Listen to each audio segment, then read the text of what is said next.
Hello, നല്ലൊരു മഴ ഞങ്ങളുടെ നാട്ടിൽ കിട്ടിക്കൊണ്ടിരിക്കുകയാണ്. നല്ല മഴ, നല്ല രസമുണ്ട് പുറത്ത് കാണാൻ. അപ്പോഴാണ് ഉപ്പിലിട്ട ചാമ്പൊക്കെ ഉണ്ട് എൻ്റെ വീട്ടിൽ. അത് കഴിക്കാനൊരു പൂതി തോന്നി. അപ്പോൾ ഞാൻ ജസ്റ്റ് ഒന്ന് ഇളക്കി. നല്ല രസമല്ലേ കാണാൻ. അത് നല്ല ഉപ്പിൽ, നല്ല സുർക്കയിൽ നല്ലോണം ഇതായിട്ടുണ്ട്. അതാണ് ചാമ്പക്ക. നല്ല ടേസ്റ്റ് ഉണ്ട് കഴിക്കാൻ. പിന്നെ ചോറിന് ഞങ്ങളിവിടെ നല്ല തലേന്നത്തെ മീൻകറി ഉണ്ട്. കഷ്ണം മീനാണ്. പിന്നെ നമ്മളെ വീട്ടിൽ തന്നെ ഉണ്ടാക്കിയിട്ടുള്ള മത്തനാണ്. ആ മത്തൻ്റെ കറി അമ്മ നല്ല താളിച്ചുണ്ടാക്കും. നല്ല ടേസ്റ്റാണ് താളിച്ച കറി. പിന്നെ ഇവിടെ ഉണ്ടാക്കിയിരിക്കുന്നത് നമ്മളെ കായുപ്പേരിയില്ലേ, പച്ചക്കായേൻ്റെ ഉപ്പേരിയാണ്.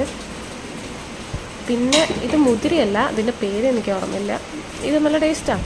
അങ്ങനെ എല്ലാം കൂടി എടുത്ത് ഞാൻ നല്ല ചോറ് ചമ്മന്തിയൊക്കെ കൂട്ടിയിട്ട് നല്ലൊരു ചോറ് കഴിച്ച് നല്ല ടേസ്റ്റ് ഉണ്ടായിരുന്നു. ഈ മഴയത്ത് ഇങ്ങനെ ഇത് കഴിച്ച് ഇരിക്കാൻ നല്ല സുഖമാണ്. പിന്നെ കുറച്ച് നേരം മഴയൊക്കെ കണ്ട് ആ മഴയത്ത് അങ്ങനെ ആസ്വദിച്ച് പുറത്തിരുന്ന് ഇല്ലേ, നമ്മളെല്ലാവരും ഇല്ലേ മഴയത്ത് ഇങ്ങനെ, നമുക്ക് ഭയങ്കര മടിയല്ലേ, എന്നിട്ട് പുറത്ത് ഇങ്ങനെ ഇരുന്ന് മഴ കാണാൻ നല്ല രസം. ഞാൻ മെല്ലെ ഇങ്ങനെ നോക്കി മഴയൊക്കെ കണ്ട് ഇങ്ങനെ കുറേ നേരം ഇരിക്കും. നല്ല രസം. നമ്മുടെ മൈൻഡിന് തന്നെ ഭയങ്കര റിലാക്സേഷൻ കിട്ടും. നിങ്ങളത് കണ്ടൊക്കെ ഈ മഴ കണ്ടിങ്ങനെ ഇരിക്കാൻ തോന്നും.